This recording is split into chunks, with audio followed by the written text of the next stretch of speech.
Isn't it amazing how these little pieces of colored paper can be so fascinating and challenging at the same time?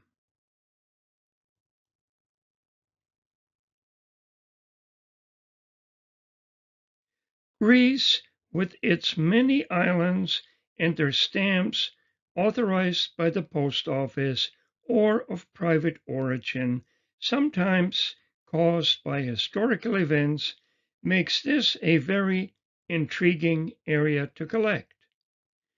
Here are two examples of the first set of ICARIA Island, officially issued in 1912. Sometimes later, in 1913, regular Greek stamps were used.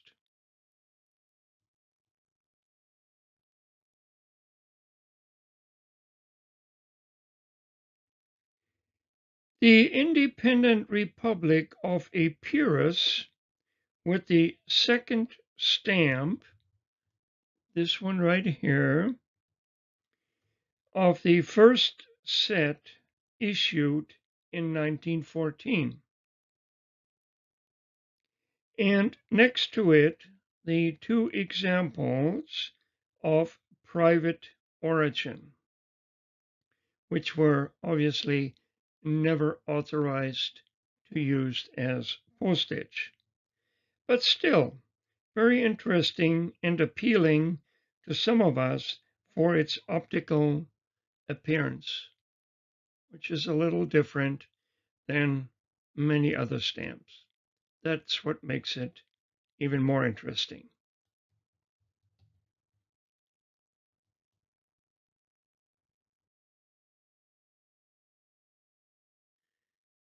And here is an example of a Greek stamp of one of the Ionian islands of Paxo in 1943, overprinted while under Italian occupation. Overprinted front and back.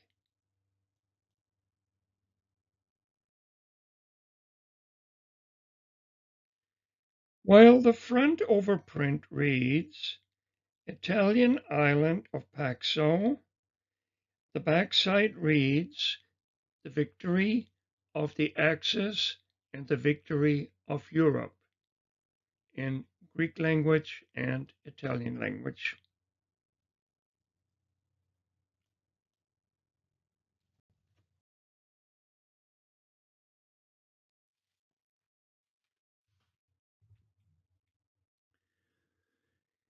As again, we try not to neglect watermark positions, we also focus on overprints. The stamp on the left from New Zealand, this one here, is of the watermark sideways. And the two overprinted Mauritius stamps, basically same identical stamps, have one difference, and that is that the last S in cents on the right stamp is quite a bit lower than the other letters of the overprint. So I thought that's quite a nice variety. I have not seen a listing of it as yet. So we have to look closely at every stamp that we handle, it seems like. But we do enjoy it, don't we?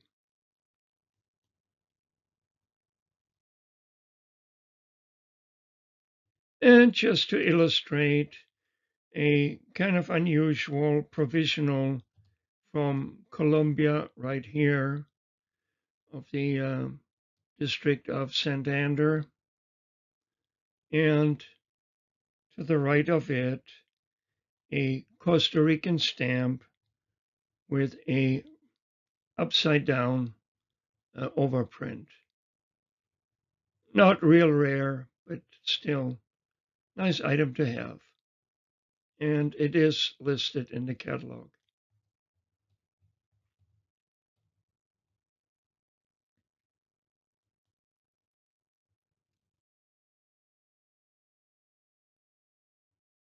And from Mexico, two stamps, one normally perforated and one variety as imperforated. Also, the other differences seem to be in the clarity. This one here kind of blurred of the actual printing, whereas the imperforated variety is much, much clearer and crisper, as well as darker in the color shade, much darker.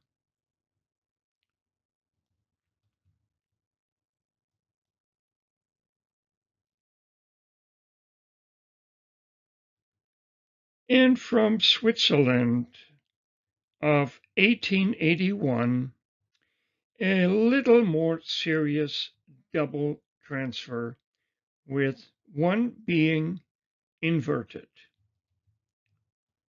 You can see the doubling here, and you can see the arc of the 5 as being inverted, and here the horizontal stroke, as well as here, and also the word Franco all blurred because of the inverted doubling, and as well as the word Helvetia, the Swiss word for Switzerland. And here you can see the blow up a little bit more. Very nice item. And this variety actually catalogs in the 3 digits and is not easily found, and still can also be easily overlooked if you have a bunch of them and don't pay close attention.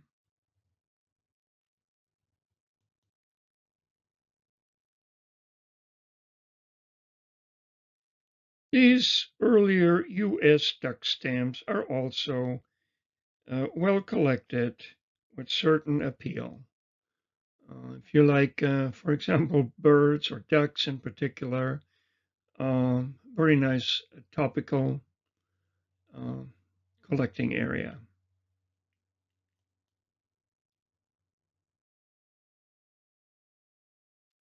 Or once again, going back to revenues, this is a Tasmanian revenue which was authorized for postage.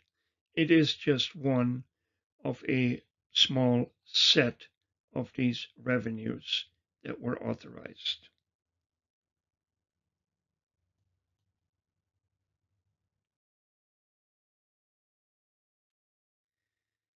And as far as this stamp from Iceland is concerned, I am not sure if this stamp has a pen cancel or is of fiscal use.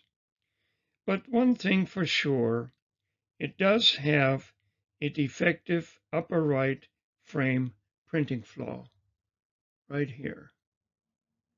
Like somebody gouged it or something, like a print or a defective printing plate. So quite interesting too.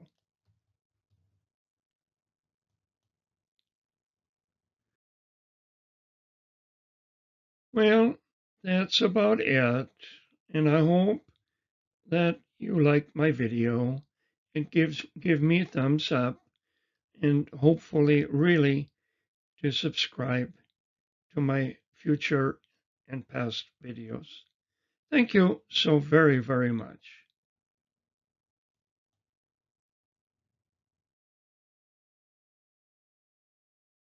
Yes, treasures are waiting to be found. And I showed you a couple of examples. So hopefully in rummaging through your stamps, you will also be lucky and find some nice variations. I wish you all my very best.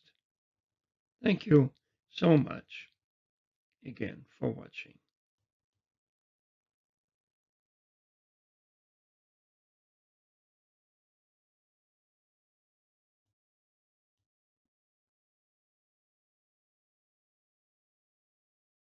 my channel, Stamps, My Fun Things.